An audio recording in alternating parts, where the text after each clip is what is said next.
হাগ্রামা মহিলারি ও রিলায়েন্স করেছে number 1 number 2 আপুনি ইয়াত বেছিকৈ সংখ্যা জিকাৰ পিছতো আপুনি গভৰ্ণমেণ্ট গঠন কৰিবলৈ আপুনি ক্লেম কৰিবলৈ নগ'লে হাগ্রামা মহিলারিয়ে এই এদিন দুদিন আগত আমার ওপৰত বহুত বক্তব্য রাখিছে চন্দন ব্রহ্ম আর খাম্পা বর্গিয়ারি বলে গাঁওবুঢ়াৰ লগত বৰ্ণনা কৰিছে আমাক বলে সিআইডি হিচাপে ইউপি ফিল্ডত পঠিয়াইছে আমি বলে ডেপুটেশনত আহিছো বহুত ধৰণৰ उकल माकल कथा কৈছে हाग्रामा बुंनो हायो बुंनायखौथ' सोर हमथानो आरो बुंनायावथ' थाखा फैसा नाङा आरो हाग्रामा महिलारि बिथाङाथ' बेफोरबायदि बुंनायाव बिराद अस्तादखा दा बे हिसाबै हाग्रामा महिलारि बिथांनि बुंनाय बाथ्राफ्रा दिनैनि तारिखाव एसेबां माने काउन्टाव लानांगौ बाथ्रा होननानै आं साना मानोना बिथांनि साननाय आरो बुंनाय बाथ्राफोरनि कुनु भेलु गैया कुनु प्लान पलिसिजों बिथाङा बुङा कुनु मिशन भिजनजों बिथाङा लिंक गैया ओरैनो रायजो राजाफोरखौ एसे मिसलिड खालामनो थाखाय जानला मोनला खोथाफोरखौ बुंबाय थायो आरो बे खोथाफोरखौ लानानै आं सानो जे नोंथांमोनाबो जुदि बेवहाय मायबा क्रिएटिभ कनस्ट्राक्टिभ खोथा गैयाबा बेफोरखौ सावरायनानै टाइम पास खालामनायानो मोजां आं बिदि सानो मानोना जोङो समाजखौ आवगायलांनांगौ समाजाव गोबां खामानि मावनांगौ दङ बेखौ मावनांगौ आरो जोंनि समाजखौ जों मोजाङै मोजां लामाजों दैदेनलांनांगोन दा नंखायनो बे बिथिङाव हाग्रामा महिलारि बिथाङा फेल जादों दिनैनि बाथ्रा नङा बिथाङा बिगिनिंनिफ्रायनो फेल जादों रांखान्थिनि बिथिङावनो जा सोलोंथाइनि बिथिङाव जा गुबुन जेबो खामानि मावबोनो हायाखै बिथाङा दा नंखायनो दिनै बिथांखौ रिजेक्ट खालामदों एबारथ' थामथि सिरियावथ' बिपिएफआ फैगोन ना फैया बेखौ जों साननांगोन जे बिपिएफनि सोरबा सासे एमसिएलए देरहागोन ना देरहाया बेनो साननांगौ जानानै दङ खुलुमबाय रायजोफोर आरोबाव फिथांखि ब्लग इउट्युब चेनेलनिफ्राय बयनिसिमबो अननाय आरो खुलुमनायखौ बावहरग्रोनाय जाबाय रायजोफोर जोङो मिथिगौ जोंनि बर' हारिनि गेजेरावहाय मोननै पार्टी दङ इउपिपिएल आरो बिपिएफ बिसोर मोननैजोंहाय ओरैबायदि नारा नाथा सोर हायो जेसेबां हायो एसेबां नाजालायबाय थादों फैबाय थानाय बिटिसि इलेक्शननि थाखाय जों बेखौ बयबो ससियेल मिडियायाव नुखाबाय दा बिनि गेजेरावनो बिपिएफ पार्टीनिफ्राय नैबे साथाम मानसिया मा खारनै बिपिएफखौ एंगारखो बिसोरनि थाखायसो बिपिएफआ थांनानै दङमोन जाहोना मा जाखो रायजोफोर दा बिनि फिननायखौहाय मैयानि समावहाय गोदानै जयनिं जानाय हितेश बसुमतारी साराबो फिननाय होखाबाय बिनिनो सिगां थांनाय 8 अक्ट' खालार खालि जइन जानाय खाम्फा बरगयारी साराबो फोरमायनानै होखाबाय आरो थांनाय बोसोरावहाय जे जइन जानाय चन्दन ब्रह्म साराबो फोरमायजोबनानै होखाबाय दा बेनिखायनो बिनि सोमोन्दै एसेबां बुंनांगौ होननानैहाय आं सानला नाथाय जाहोना जाहैबाय सानफा साफा बिपिएफ पार्टी एंगारनायनि मेन जाहोना जाहैबाय बिपिएफनि चिफ हाग्रामा महिलारि सारनि खुगानि थाखायनो माखासे दैदेनगिरिफ्रा बिपिएफ पार्टीखौहाय एंगारदों होननानैहाय आं सानदों रायजोफोर ना मा बुङो रायजोफोर दिनै जोङो नुनो मोनदों जे हाग्रामा महिलारि सारा नंथारै बाथारै बाथ्राफोरखौहाय बुंनानैहाय रायजो राजानि सिगाङावहाय फोसावगासिनो दङ दा बेफोर बाथ्राखौ लानानैनो इउपिपिएलनि माखासे दैदेनगिरिफ्राबो हाग्रामा महिलारि सारखौहाय जखार होननानै बुंगासिनो दङ दा बिथाङा जखार बायदिनो बाथ्रा फोसावबाय थादों सासे 17 बोसोर चिफ जाबोनाय सासे नलेज गोनां चिफनि रावावहाय बिनि खुगायावहाय बेफोरबायदि बाथ्राया फैनो नाङामोन जेसेबांखि रागा जोङा मानो जेसेबांखि बिथाङा बखिजाया मानो सासे दैदेनगिरि हिसाबै दैदेनगिरि बायदि बाथ्रा बुंनांगौमोन सारा दिनैहाय बिथांनि रावानो फोरमान होयो जे बिथाङा सासे क्रेक जखार दा बेखौहाय गावनि खुगानि रावानो फोरमान होदों रायजोफोर बिपिएफ पार्टीखौ सोरबायदि मानसिया दिनैहाय सापर्ट खालामदों मोनथिगौना रायजोफोर नै बिसोरबायदि मानसिया बिपिएफ पार्टीनिफ्राय रां बोख्ल' जानानैसो बिसोरो रायजो राजाफोरनि सिगाङावहाय खौरां फोसावबाय थादों बिसोरबायदि मानसिया बिपिएफ पार्टीयावहाय देरहानानै दैदेनगिरि जाब्लाबो बर' हारिनि थाखाय खामानि मावग्रा होननानैहाय आं जिबनावबो साना मिथिगौ ना रायजोफोर नोंसोरसो मा बुजियो बे नोंसिनि सायावसो बियो दिनै इउपिपिएल पार्टिखौहाय सारा भारतनावल' नङा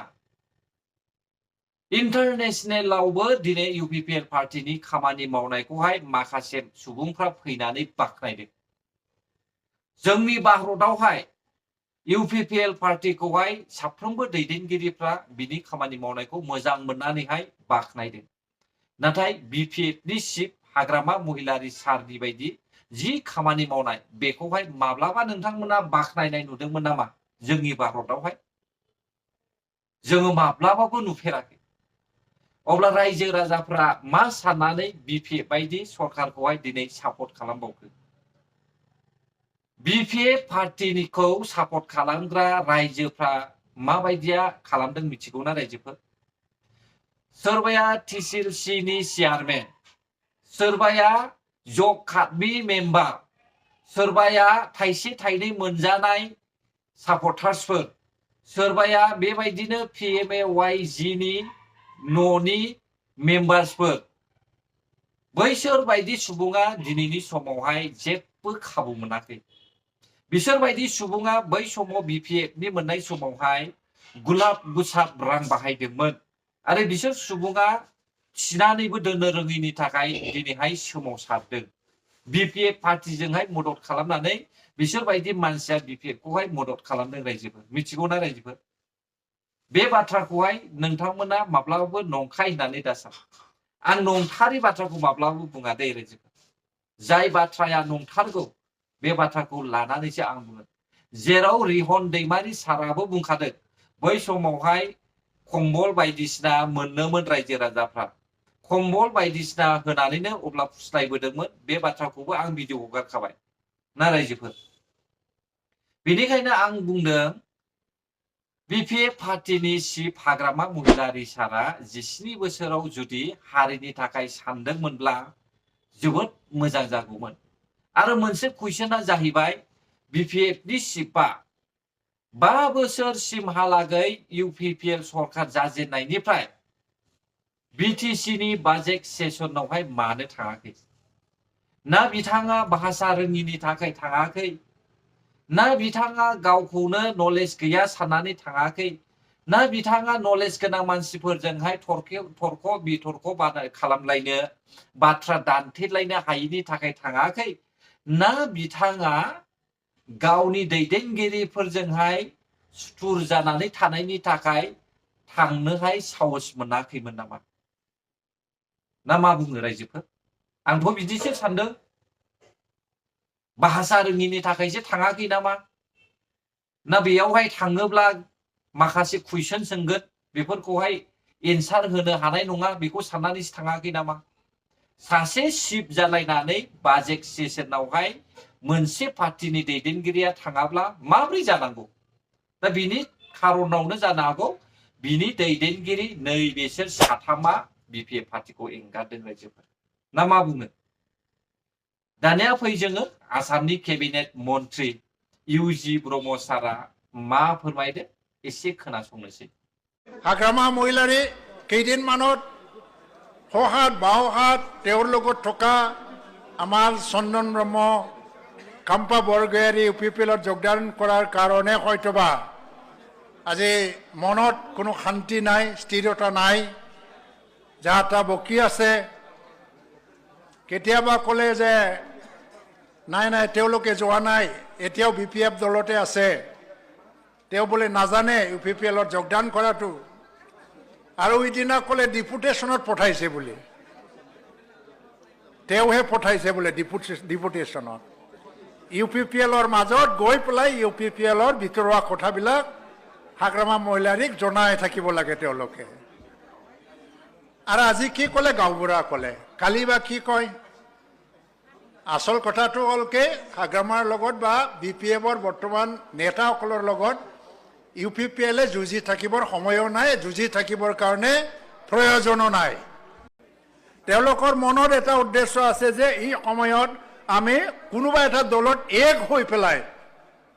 বিটিচিৰ ৰাজনৈতিক সত্তাটো আমি ৰক্ষা কৰিব লাগে তাৰ কাৰণে তেওঁলোকে এক হ'বলৈ আহিছে তো তেখেতসকলক আমি ডাঙৰকৈ হাত চাপৰি বজাই আজি হিতেশ বসুমতাৰী ডাঙৰীয়াক আগতে আপোনালোকে এবাৰ হাততালি বজাই পেলাই ডাঙৰকৈ হাততালি বজাই পেলাই আদৰণি জনাওক। প্ৰমোদ বড়োৰ নেতৃত্বত তেখেতে এটা ডাঙৰ কাম কৰি আছে। শত্ৰু মিত্ৰ যিয়ে নহওক, কিন্তু এই অঞ্চলৰ উন্নয়নৰ কাৰণে, শান্তি প্ৰতিষ্ঠাৰ কাৰণে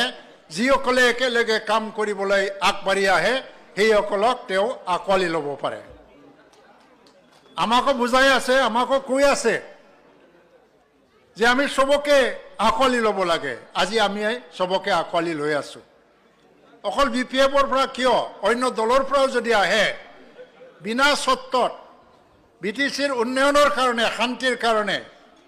আজি BTCত কি চলি আছে গোটেই ভাৰতে চাই আছে। ছেপ্টেম্বৰ মাহত নিৰ্বাচন হ'ব। এই ছেপ্টেম্বৰ মাহত বৰ্তমান চলাই থকা UPPL দলে কিমান শক্তিশালী হিচাপে নিৰ্বাচন জয়ী হ'ব পাৰিব, ক্ষমতাত আহিব পাৰিব নে নাই, তাৰ যা কেলকুলেশ্যন সমগ্ৰ ভাৰতত চলি আছে। BTCটো ইমান সৰু হৈ থকা নাই, সমগ্ৰ অসমত তাৰে চৰ্চা, সমগ্ৰ ভাৰতত তাৰে চৰ্চা। আৰু যদি আজি 3 মাহৰ কাৰ্যকলাপতে যদি চাই, ইয়াত একোৱেই দেখা পোৱা নাই ভাৰতৰ মানুহে। অকল UPPL অকল UPPLকে দেখা পাই আছে। ইয়াৰ পৰা আমি দেখুৱাব পাৰিছোঁ যে UPPL যথেষ্ট শক্তিশালী। যোৱাকালি মোক এজন সাংবাদিকে সুধিলে, কোকৰাবাৰীত যে টকা পইচা দি পেলাই কিনিছে বোলে এইসকল নেতাক, আৰু এইসকলক কিনিবৰ কাৰণে BTCয়ে ভাৰত চৰকাৰৰ পৰা উন্নয়নৰ নামত অহা টকাবিলাককে খৰচ কৰিলে বোলে। মই তেতিয়া কৈছিলোঁ হাঁহি, চৰকাৰী পইচা উলিয়াব লাগিলেতো প্ৰথম চেংচন হ'ব লাগে, এডমিনিষ্ট্ৰেটিভ এপ্ৰুভেল হ'ব লাগে, ফাণ্ড ৰিলিজ হ'ব লাগে। কোনোবা ৰাজনৈতিক নেতা কিনিবৰ কাৰণে এডমিনিষ্ট্ৰেটিভ এপ্ৰুভেল দিয়ে নেকি চৰকাৰে? চেংচন দিয়ে? তাৰমানে আবুল তাবুল বকি পেলাই মানুহৰ মাজত এটা অৰাজকতা বা ভুল ধাৰণা সৃষ্টি কৰিব গৈ আছে। আজি চন্দন ব্ৰহ্ম নিজে আৰ্থিকভাৱে হওক, কিবাই হওক, সুপ্ৰতিষ্ঠিত ব্যক্তি।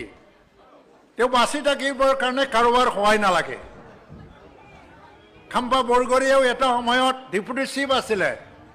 তেওঁ নিজেও সুপ্ৰতিষ্ঠিত ব্যক্তি। কাৰোবাৰ পৰা 1 পইচা 2 পইচা খুজি পেলাই বাচি থাকিব নালাগে। আজি হিতেশ বসুমতাৰী সুপ্ৰতিষ্ঠিত ব্যক্তি, কাৰ পৰা 2 পইচা 3 পইচা পালেহে জীয়াই থাকিব পাৰিব তেনেকুৱা ব্যক্তিও নহয়। সময় আৰু ফূৰ্তি কৰাৰ সময়। কিয় আনন্দ আৰু ফূৰ্তি কৰিব লাগে? আজিৰ পৰা ক'বলৈ গ'লে বাক্সা জিলাৰ যিমানবোৰ BTC সমষ্টি আছে, বাগানপাৰা, মছলপুৰ, দিহিৰা, কোকলাবাৰী আৰু খালবাৰী মথনগুৰিলৈকে 5টা 6টা সমষ্টিত UPPLৰ জয়যাত্ৰা আৰম্ভ হ'ল আজিৰ পৰা। নিশ্চয় बिथाङा क्लियारलि BPF पार्टीनि थाखुमानानै थानाय बाथ्राफोरखौ सिन्थिनो फोरमायनानै होबाय। आरो बिनि सिगांनो हितेश बसुमतारी, खाम्फा बरगयारी आरो चन्दन ब्रह्म सार बिथांमोना फोरमायनानै होजोबखाबाय। आरोबाव दंबावो, नायलांबाय था नोंसोरो मा बुंफोरसारनानै होयो बिसोरो, मिथिबाय दा? अब्ला रायजोफोर, भिडिअखौ बेयावनो दोनथ'नाय जासिगोन। नोंथांमोना जुदि आंखौहाय बे भिडिअ हगारनायनि थाखाय गाज्रि मोनदोंब्ला आंखौ निमाहा होब्लानो जाबाय, गावनिनो बर' फिसा हिसाबै।